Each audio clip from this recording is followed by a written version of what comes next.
was it a very different experience as a female in the army? Definitely in that sense, there's always that attention element. But I think when it came to training, it's definitely the same. Which one do you prefer? Honestly, I prefer army. Wow, pay-wise, like your monthly pay, was it good?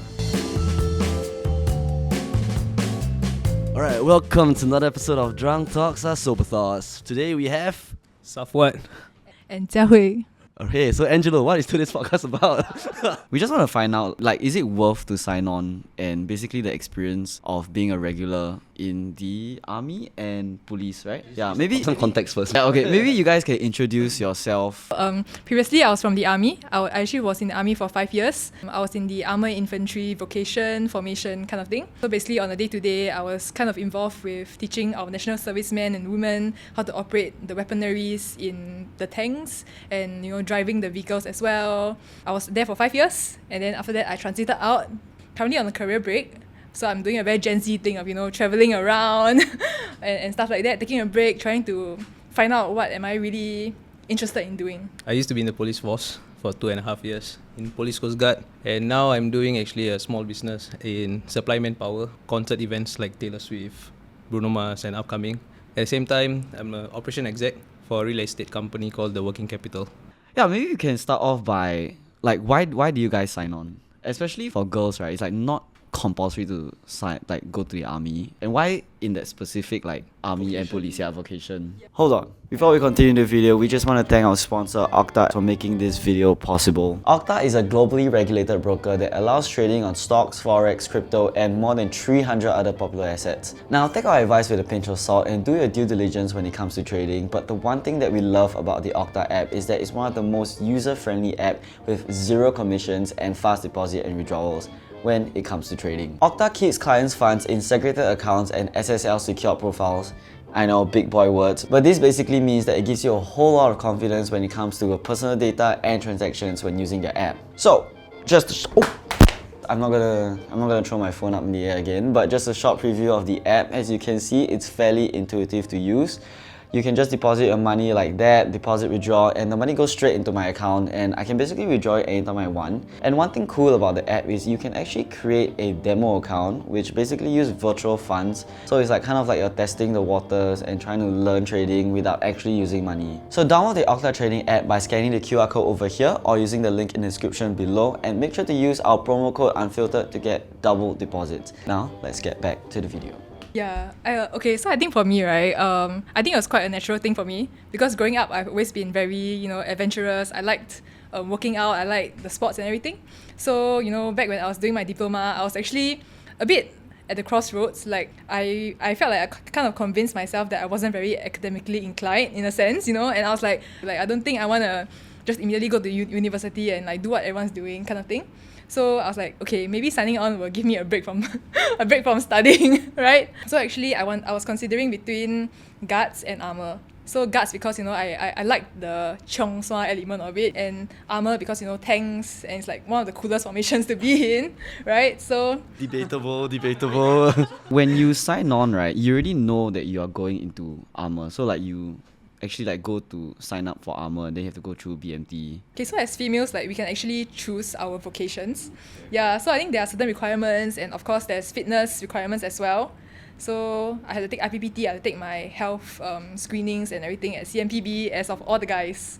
So before you actually took the step to I don't know what's the process like to sign paper to sign on the dotted lines, right? Yeah, to show your interest. Because for guys it's just paper come, fuck. Yeah. Go NS, right? It's not a choice. It's not a choice. But for girls you have to show interest. Yeah. So before you actually show interest, was there any encouragement from family and friends hey girl, I think you should try to go army because you're interested, right? Or is it just solely from you?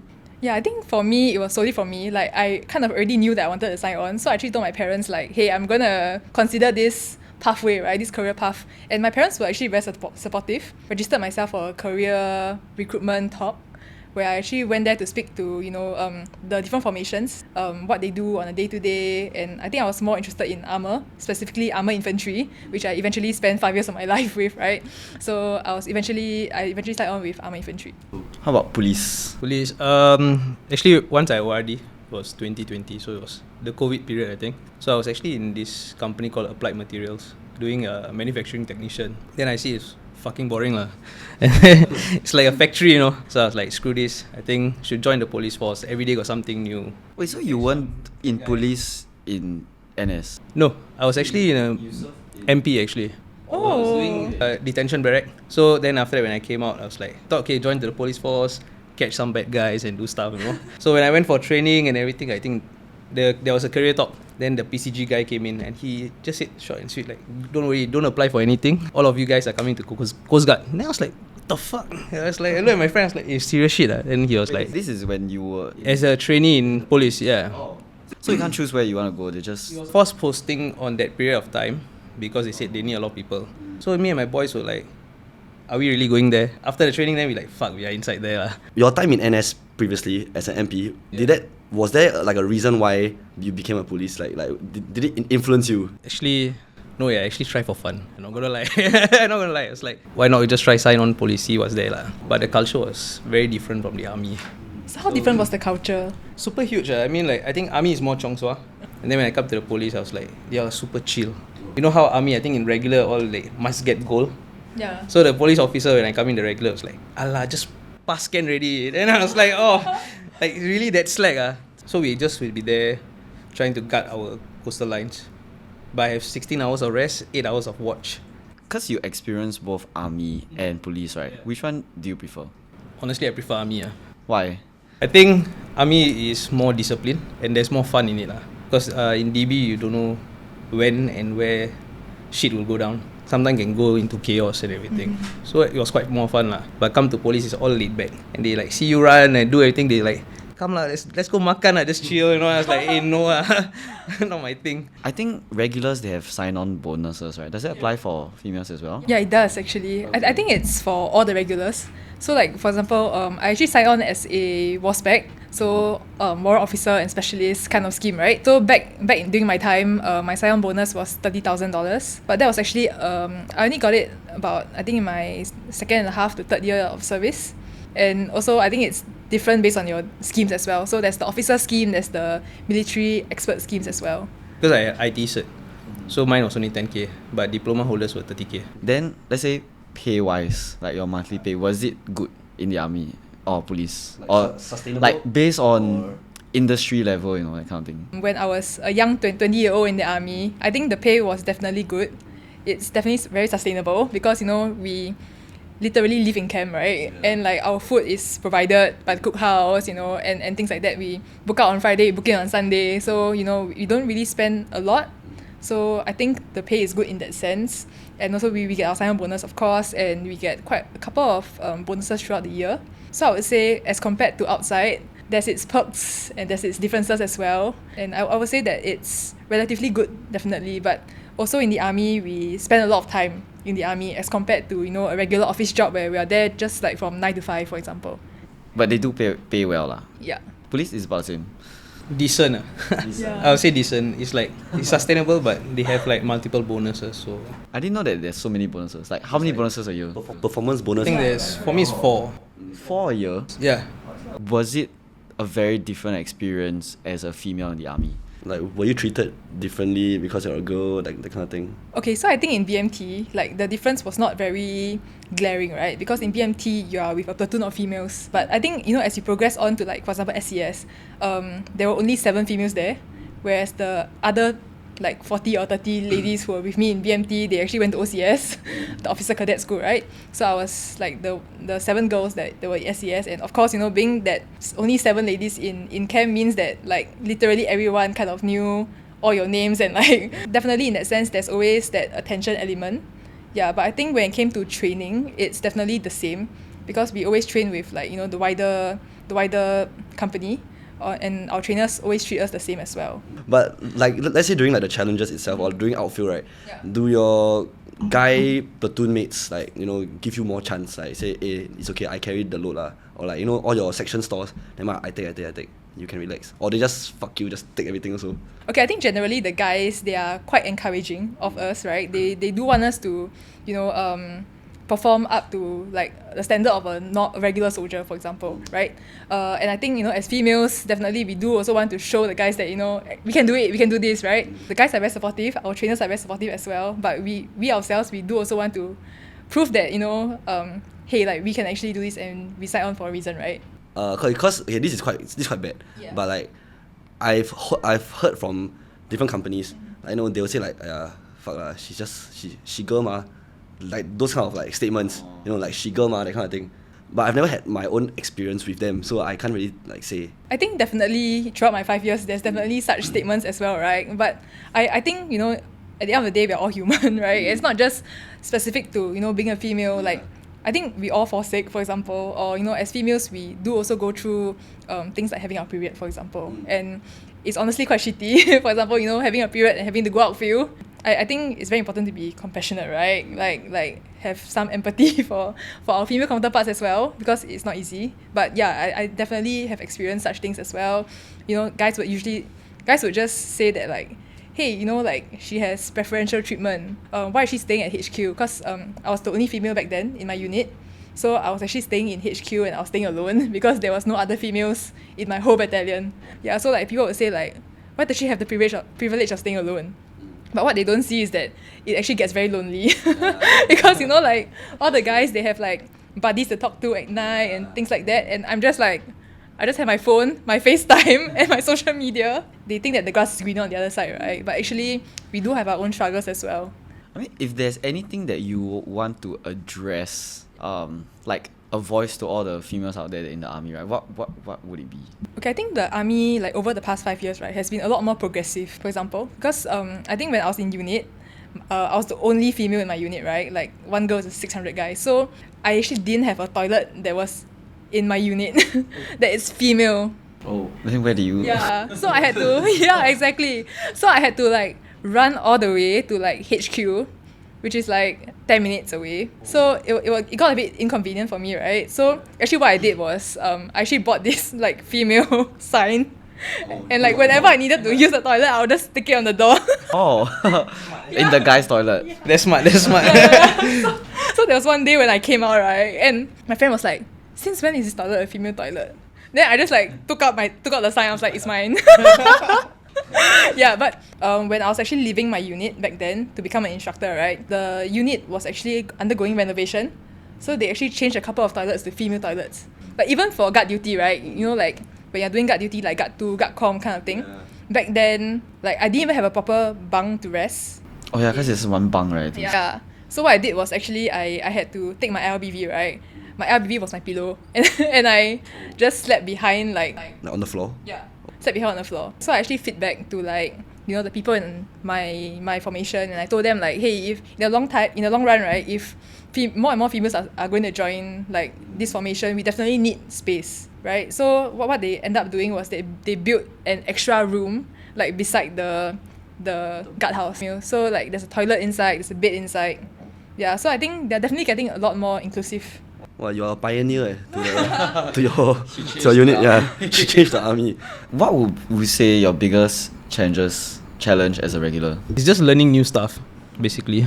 Because I have to learn about the marine law and everything, so it's about a lot of law. I think I was struggling to stay awake in the law class actually, half the time. So The law exam. there's law tests and everything. So I think every couple of weeks there will be a test, because mine is shift basis, right?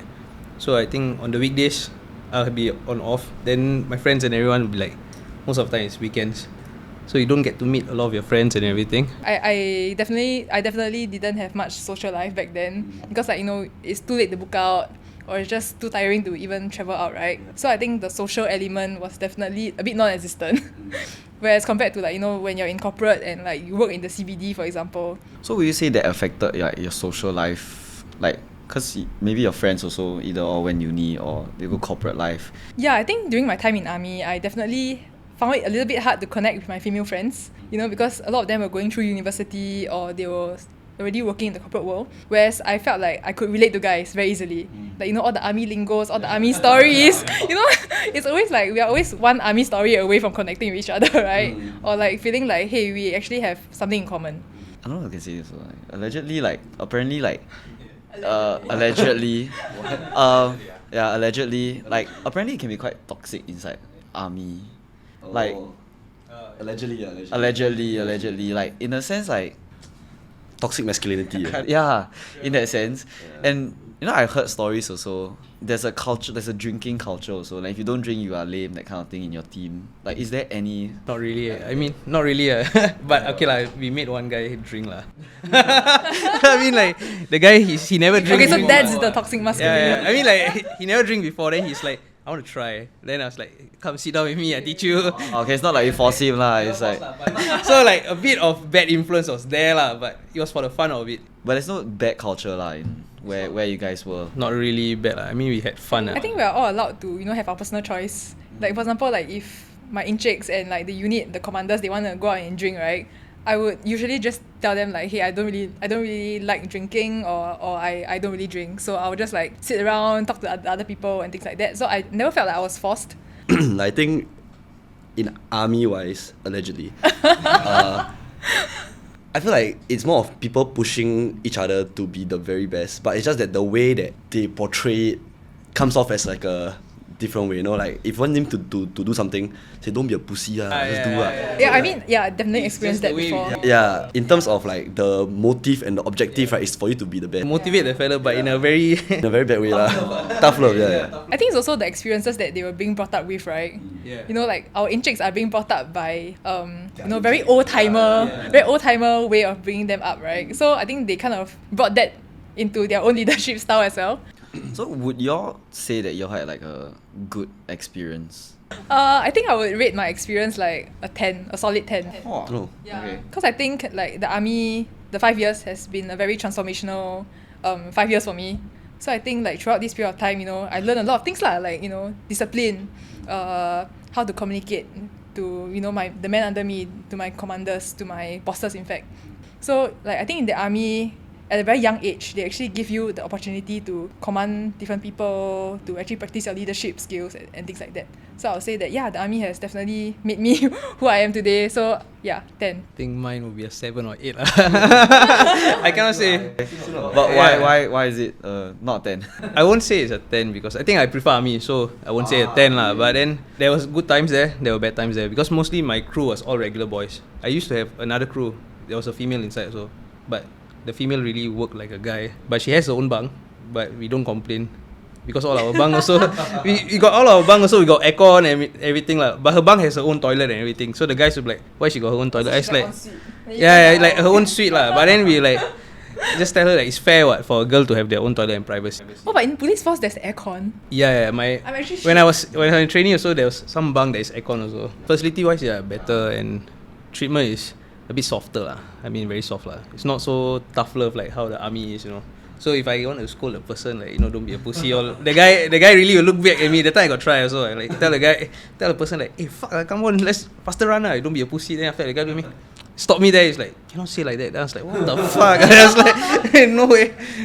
But yeah, it's not bad lah. It's not bad. There's a fair share of everything. Okay. Any memorable time in your service that you will always remember? One of the most memorable journey or phases in my army life that I really hold close to, right, is JCC actually. Oh, really? Yeah. Because it's like, I think, in the toughest times, you kind of create the best memories as well. So, JCC is a 9-day outfield in Brunei. So I think it really tested me lah, honestly, because, of what my incheck said back then. He's like, you don't get GCC, don't come back, right? So I was very motivated by that. Like, I really, really wanted to do my best. So in JCC, we had elements like navigation. We had to chop our own trees to build our own A-frame and actually sleep on it. Having to kill a quail and eating it, and navigating all the way back into camp for 9 days. I think that was really one of the best memories I've ever had. So that, it kind of taught me that, just got to keep pressing on, just got to keep going. Yeah. So I think that is something that I still hold very close to my heart. I don't know if you got mentioned yet, but why do you guys leave? Okay, because my unit, right, like my base, is actually directly opposite Sentosa Cove. So I was like chilling with my friend on the boat, and then looking at the golf course and all the houses. I was like telling him like, is it like the grass is really greener on the other side? Like literally, I was like, say you swim over, And I was like, I think there's better opportunity outside. And I was like seeing like, okay, I look at my pay and everything. I was like, I asked a lot of questions with my regulars like about their pay and everything, what's the progression and stuff. Then after that, I see how it works. Then I told them like, okay, whatever your pay is, I think I can earn faster than that. And I looked at my friend, I was like, I'm leaving lah. Yeah, I think for me, I on my 3rd year of service, I actually left the unit, right? And then I transited into a more instructional tour. So I was actually a gunnery instructor. Yeah, but I think back then, when I transited, right, my working hours were a lot more fixed. So like that meant like I could actually book out. I could come in at like 8 a.m. and I can end work at like 6, right? So back then, my superior, she actually encouraged me to pick up a part-time degree. Yeah, she was like, you can actually, go to school after office hours. Took the leap of faith. I decided to sign up for a part-time degree course, and that time I was actually studying marketing, and I felt like, hey, all these creative aspect of things seemed very fun and seemed like something kind of like up my alley in a way. It took me 6 months to finally come to a conclusion that I do want to try out something different when I'm still young. So that was actually my main push factor. Yeah, so I actually left and I went into a marketing internship role, which meant a significant pay cut for me, right? Because I was like starting from scratch. I was like that 25-year-old intern, What was the transition like? Was it like hard to find a job? Like your lifestyle changed also. You're no longer in the regiment, and then like the people, I don't know whether the people you're working with become a bit different also. Like, how was it? On my side, yeah, it was quite tough to find a job because like I come out from army, then straight into police, and then every interview we went in, they were like asking, what can you contribute? Why do you leave the force and everything? And I was like thinking about it, like as an employer lah, why they asking this question? But then I realized, what can I contribute? Because I only have security line, but I was doing a operation, and now I'm doing operations like project management. So my HR took a gamble actually on me. He told me like, you don't have experience, but I'm taking a gamble on you. I was actually quite blessed, I would say. A former ex-regular contacted me, and then he's actually he was one of the heads in ST engineering. So he actually asked me whether I wanted to join the business unit, the defense business unit, right, to do marketing, because that was my interest. So I actually joined them for about a year. It felt kind of strange, not gonna lie, but it was also very interesting because I felt like it was a very good ground to be in, because it was like, half I could leverage on my military experience. I could understand the military lingos very well, and it was a bit of that corporate factor, right, of like marketing, business development and things like that. Okay, actually I wanted to know, like, if you guys could turn back the time and like to your younger self that is gonna sign on, what would you all do? I would still do the things the same. Thing is, this is where it brought us to ma. So you learn a lot. You can actually use what you learn from the army or the police, and you still can bring it out to corporate world. So I think I won't change anything because it really brought a lot of things out of it. So I think for me, like, I would actually sign on to the WASPAC scheme, and I would actually join the same vocation all over again. There's no regrets lah. No regrets actually.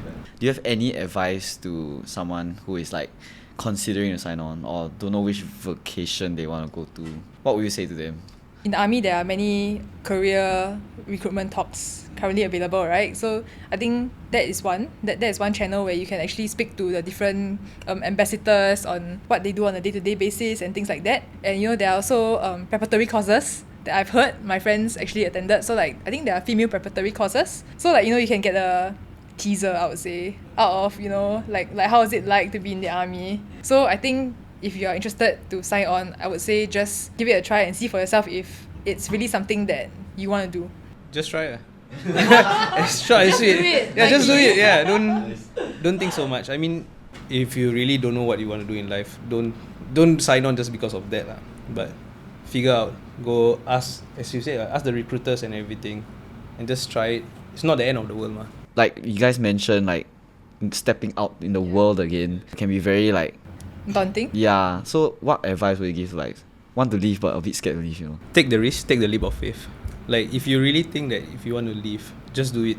I know it's like it's your comfort zone. Like you're getting paid, hospital, all is like free. A lot of benefits lah. I mean, you sign on. But when it's scary to jump, just jump. It'll be worth it. If not, you'll regret your whole life. I think this kind of wraps up whether it's worth signing on. I think we got a lot of insights both from the army and police. If you want us to do another video, maybe on the Air Force or the Navy, let us know. And thank you guys for joining us today and sharing about your experience. Thank you for watching. Make sure to like, share and subscribe, and we'll see you again next time.